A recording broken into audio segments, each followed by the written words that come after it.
2009లో ఒక వ్యక్తి కరీంనగర్ జిల్లా ప్రజలు తరుముతే అక్కడి నుంచి పారిపోయి పాలమూరు జిల్లాకు వలస వస్తే అయ్యో పాపం వలస వచ్చిండని చెప్పి ఆదరించి ఎంపీగా గెలిపిస్తే పోయి అదే పత్తాటు పోయిండు. ఇప్పుడు రేవంత్ రెడ్డి గారు కూడా తెలంగాణ ఉద్యమం గురించో తెలంగాణ గురించి మాట్లాడితే దయ్యాలు వేదాలు వెళ్ళించినట్టు ఉంటది.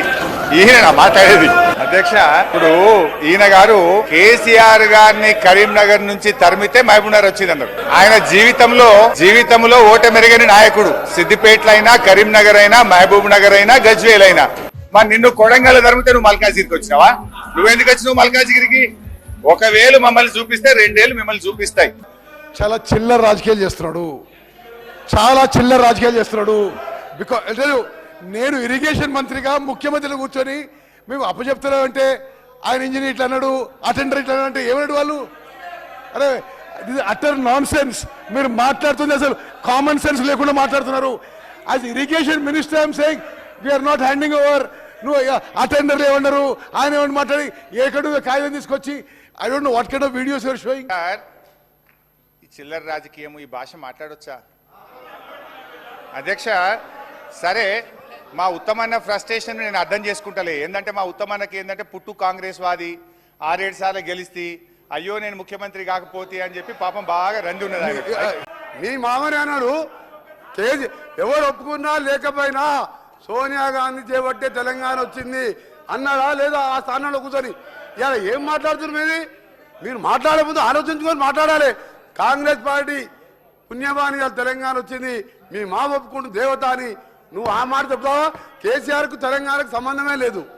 సార్, ఇప్పుడు గౌరవనీయులు మా వెంకన్న గారు మాట్లాడినరు, మా లీడర్ దేవత అందరని. మరి మీ లీడర్ బలిదేవత అన్నాడు కదా, అదే సోనియా గాంధీని. వీడియోలు చూపిస్తా, బలిదేవత అన్నాడు కదా. హరీష్ రావు గారి గురించి మళ్ళీ చెప్తా, మొన్న సభలో కూడా చెప్పినా, మళ్ళీ చెప్తున్నా, ఈయనకు మేనమామ సాలు వచ్చింది అంటే కేసీఆర్ గారికి జుట్లకెళ్ళి వెళ్ళిండు, అబద్ధాలు అడుట్లా జుట్లకెళ్ళి వెళ్ళిండు, మామని మించిన అల్లుడు. నిజాల్ని అబద్ధాలు చేస్తుట్లా ప్రతి మాట అబద్ధమే అధ్యక్ష. 10 ఏళ్ల పాటు ప్రాజెక్టుల పేరు మీద, రీడిజైన్ పేరు మీద కాంట్రాక్టులు వాళ్ళు ఇష్టం వచ్చి లక్షల కోట్ల అప్పులు చేసిన చరిత్ర వాళ్ళది. ఈ రోజు తెలంగాణ ప్రజలందరూ ఏమనుకున్నారు? వీళ్ళు ఏమన్నారు? వీళ్ళు కళలు సాకారం చేసినారు. ఏం సాకారం చేయలే?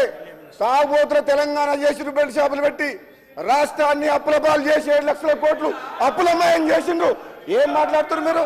ఏం మాట్లాడుతున్నారు? రిక్వెస్ట్ ఏంటంటే, నన్ను అయిపోయిన తర్వాత ఇప్పుడు ఒక 100 అంశాలు చెప్పాలి నేను. లాస్ట్కి ఆయన రాసుకోమనండి, ఎంతసేపు చెప్తారో చెప్పండి. రాత్రి 12 అయినా నేను చర్చకు సిద్ధం. I have come prepared. మీలాగా లాస్ట్ టైం మేము ప్రిపేర్ అయ్యలేము అని మేము వాపసు పోయే పరిస్థితిలో లేము. మేము ప్రిపేర్ అయ్యే వచ్చినాం, ప్రతిదానికి మేము సమాధానం చెప్తాం. దయచేసి మీరు రాసుకోండి, నేను మాట్లాడిన తర్వాత రిప్లై ఇవ్వండి. ఇంకా కావాలంటే మళ్ళీ ఆన్సర్ చేస్తాను నేను. అయితే అధ్యక్ష, అన్నీ చేస్తాను, రందిపడకు. Yes, I will answer every. ఒకే పట్టుకోదు, బీపీలు వేసినట్టుందో గోలేసుకుని రా బయటకు పోయి. సార్, సభాపతి గారు, సార్ అధ్యక్ష, నేను ఆఫీసర్లు తప్పు పట్టట్లేదు అధ్యక్ష. స్మితా సబర్వాల్ గారు తప్పని నేను అనట్లేదు అధ్యక్ష. స్మితా సబర్వాల్ గారు ఎక్కడైతే పనిచేశారో వారి బాస్ ఆనాటి ముఖ్యమంత్రి గారు కేసీఆర్ గారు చెప్తేనే వారు రాసి ఉంటారు. ఆనాటి ఇరిగేషన్ మంత్రి గారు చెప్తేనే ఇరిగేషన్ సెక్రటరీగా వారు రాసి ఉంటారు. నేను స్మితా సబర్వాల్ గారు తప్పు పట్టట్లేదు అధ్యక్ష. వీళ్ళు చెప్తేనే వారు రాశారు, కాబట్టి తప్పు వీళ్ళదే. వీళ్ళు హ్యాండ్ ఓవర్ చేయడానికి మేము ఆల్రెడీ ఒప్పుకున్నాం కదా. మీరు ఎందుకు తొందరపడి పోలీసులు ఆడి పంపిస్తున్నారు? మేము ఎట్లా హ్యాండ్ ఓవర్ చేస్తామని మీరే ఒప్పుకుంటారు. ఒప్పుకొని మళ్ళీ అధికారులు తప్పు పట్టామంటారు. మేము తప్పు. అవాస్తవం నంబర్ 4. అరే ఉన్నదంటే ఊరికేందుకు బట్టన్నా, ఓపిక పట్టే దండం పెట్టా. నువ్వు ఉప ముఖ్యమంత్రి, ఓపిక తెచ్చుకో. ఇదేంటి సార్ ఇది? అబద్ధాలు